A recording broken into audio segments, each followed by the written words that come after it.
আলাইকুম। দেখেন আজকে কুমিল্লা কাটলা বৃষ্টি হলে ফোটা ফোটা আটকে পড়ে, ব্যবসা বাণিজ্য অবস্থা খারাপ। আল্লাহ মানুষ সৃষ্টি করে কি বিপদ করছে। বেশি রোদ দিলে গরম দিলে কইরে কি হইব, আবার একটু ঠান্ডা দিচ্ছে আবার উল্টে দেওয়া করে।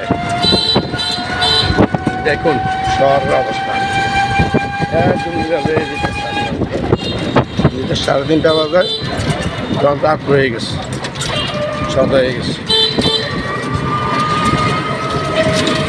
কুমিল্লা ছাত্রপতি বাণিজ্যিক এলাকা।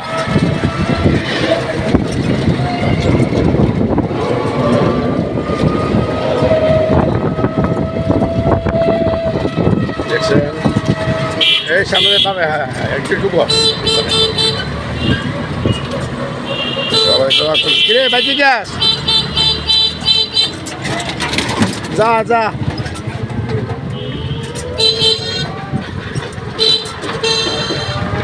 মানুষের হাতে করুন, দোয়া করেন, তাকে আসলে